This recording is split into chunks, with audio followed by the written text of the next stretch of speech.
Next sheet हमारी ये है। इसके अंदर तो जैसे है interest on capital, interest on drawings. Interest on drawings ध्यान रखना, हमको क्रेडिट पे लिखना है, वो मैंने आपको बताया, उसमें कोई कंफ्यूजन नहीं हो।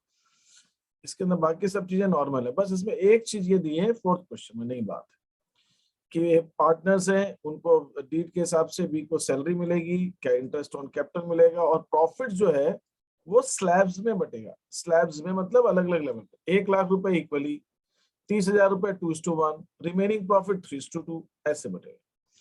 ड्यूरिंग द ईयर फर्म का प्रॉफिट था 2,50,000 before charging salary to be and interest on capital.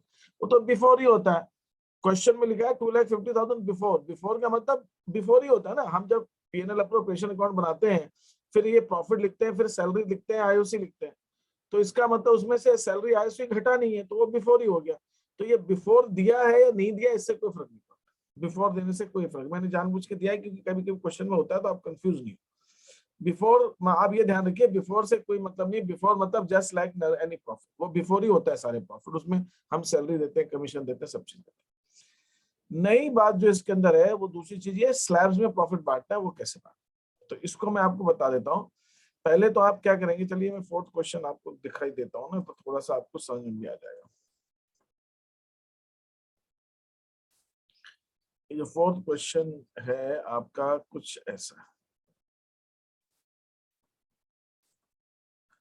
बाकी तो इसमें ठीक है। फोर्थ क्वेश्चन में 2,50,000 प्रॉफिट है, बिफोर है, फिर सैलरी दे दिया, आईओसी दे दिया। सैलरी आईओसी देने के बाद आपके पास ये 1,90,000 1,60,000 प्रॉफिट बचे।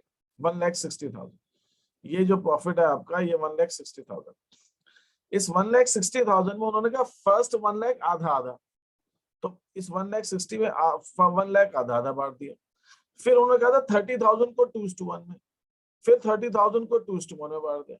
फिर उन्होंने कहा था उसके बाद जो प्रॉफिट बचेगा वो 3:2 में, फिर बचा हुआ 3:2 में बांट दिया। तो टोटल ये आप देखें तो ये हमने 1,60,000 ही बांटा है, ये कुछ ज्यादा नहीं बांटा, 160 बांटा है। लेकिन उसमें 1,60,000 को पहले 1,00,000 को इक्वली बांटा, फिर बच गया 60,000। फिर उन्होंने कहा था 60,000 जो वो 1,00,000 के बाद 30,000 को, तो 30,000 को ये बांट दिया।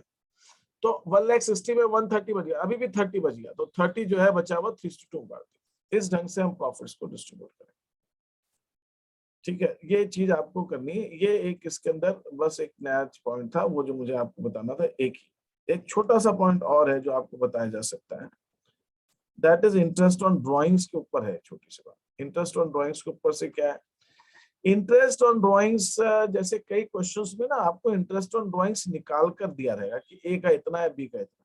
तो अगर निकाल कर दिया है, क्वेश्चन ने कैलकुलेट करके दिया है, तो आप तो वही लिखिए।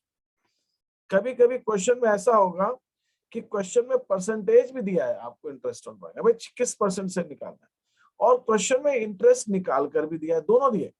एक तो मैंने आपको पहली बात क्या बताई, मैं फिर से रिपीट कर रहा हूँ कि क्वेश्चन में आपको इंटरेस्ट ऑन ड्राइंग्स निकाल कर दिया, जब निकाल कर दिया है तो सोचने ही नहीं, लिख दो। दूसरा क्या हो सकता है, क्वेश्चन में परसेंटेज भी दिया हुआ है और इंटरेस्ट ऑन ड्राइंग्स निकाल कर भी दिया हुआ है। तो जब परसेंटेज और इंटरेस्ट ऑन ड्राइंग्स दोनों दिया हुआ, निकाल कर भी दिया हो परसेंट, तो आपको अमाउंट को लेना है, परसेंटेज से आपका कोई मतलब नहीं, आपको परसेंटेज से कुछ नहीं करना, क्योंकि क्वेश्चन में आपको इंटरेस्ट ऑन ड्राइंग्स जब निकाल कर दिया है कि कितना कितना इंटरेस्ट ऑन ड्राइंग्स देना है, तो आप उतना उतना इंटरेस्ट ऑन ड्राइंग्स लिखेंगे, परसेंटेज का आप कुछ नहीं करेंगे। इसका रीजन क्या है वो मैं भी बता दूं, रीजन भी बताऊंगा आपको वो। लेकिन आपको मैंने पहली बात क्या बताई, इंटरेस्ट ऑन ड्राइंग्स कैलकुलेट करके दिया है, कैलकुलेट करके दिया है तो वो लिख दो जो दिया है। लेकिन कैलकुलेट करके भी दिया है इंटरेस्ट ऑन ड्राइंग्स और परसेंटेज भी दिया, तो परसेंटेज का आप कुछ नहीं करेंगे, सिर्फ इंटरेस्ट ऑन ड्राइंग्स जो निकाल कर दिया आपको उसका कुछ करना है। एक तीसरी चीज, तीसरी स्लैब्स बता दी।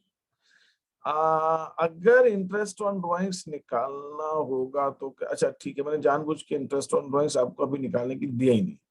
देखिए इंटरेस्ट ऑन ड्राइंग्स नॉर्मली इसलिए नहीं निकालने के लिए दिया है मैंने, क्योंकि इंटरेस्ट ऑन ड्राइंग्स में इंटरेस्ट की डेट चाहिए कि आपको किस दिन निकालें, वो डेट तो दी नहीं रहती क्वेश्चन। इस वजह से आपको अगर इंटरेस्ट ऑन ड्राइंग्स निकला हुआ दिया है तो आपको बस वही लिखना है। मैं अभी आपको क्वेश्चन वो दूंगा ही नहीं जिसमें इंटरेस्ट निकालना पड़ेगा, इंटरेस्ट ऑन ड्राइंग्स निकालना पड़ेगा। आपको ऐसे क्वेश्चन दूंगा जिसमें इंटरेस्ट ऑन ड्राइंग्स दिया हुआ रहेगा।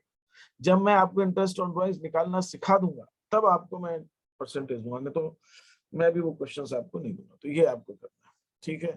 यहाँ तक जो कुछ मैंने बताया इसमें अभी किसी को कोई डाउट हो क्वेश्चन तो पूछ लीजिए। पहल तुमने बचे हुए क्वेश्चंस आपको करने हैं, रिदम तुमको भी खत्म करने हैं, आस्था तुम्हारे भी बचे हुए क्वेश्चंस अभी है ना? Yes sir. तुम्हारे भी क्वेश्चंस बचे हुए ना फर्स्ट शीट के अभी करने के लिए? हाँ सर, मैं मतलब मैं भेज दूंगी कल तक।